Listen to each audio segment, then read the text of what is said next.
सुरेशम्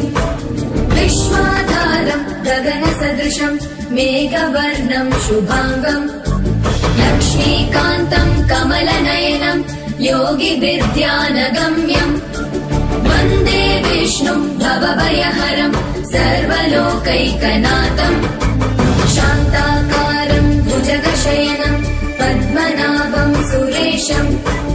विश्वाधारम् गगनसदृशम् मेघवर्णम् शुभाङ्गम् लक्ष्मीकान्तम् कमलनयनम् योगिविद्यानगम्यम् वन्दे विष्णुम् भवभयहरम् सर्वलोकैकनाथम् त्रैलोक्यपूजितः श्रीमान् सदा विजय वर्धन शान्तिः कुरु तदा पाणे नारायण नमोऽस्तुते त्रैलोक्यपूजितः श्रीमान् सदा विजय वर्धन शान्तिः कुरु तदा पाणे नारायण नमोऽस्तुते शान्ताकारम् भुजगशयनम् पद्मनाभम् सुरेशम् विश्वाधारम् गगनसदृशम् मेघवर्णम् शुभाङ्गम् लक्ष्मीकान्तम् कमलनयनम् योगिविद्यानगम्यम् वन्दे विष्णुम् भवभयहरम् सर्वलोकैकनाथम् शान्ताकारम् भुजगशयनम् पद्मनाभम् सुरेशम्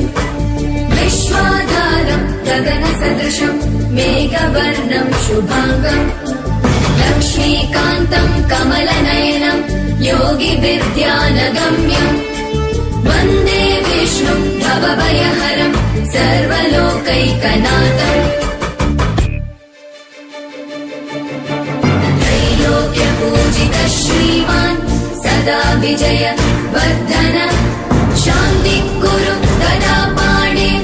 नारायण नमोऽस्तुते त्रैलोक्यपूजितः श्रीमान् सदा विजय वर्धन शान्तिः कुरु तदा पाणे नारायण नमोऽस्तुते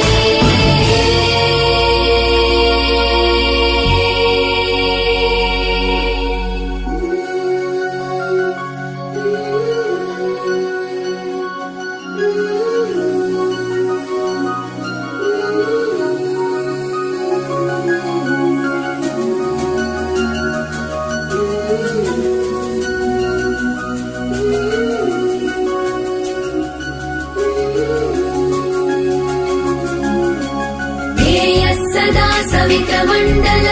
मध्यवर्ती नारायण सरसिजासन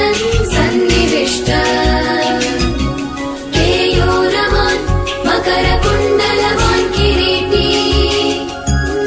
हारी हिरण्मयवपुत्रित शङ्खचक्र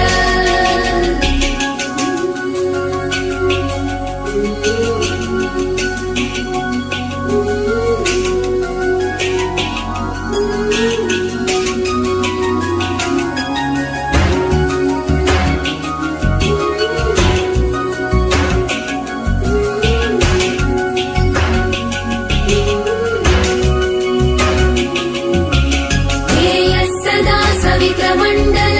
मध्यवर्ती नारायण सरसिजासन सन्निविष्ट केयूरवान् मकरकुण्डलवान् किरीटी हारी हिरण्मयवपुत्रित शङ्खचक्र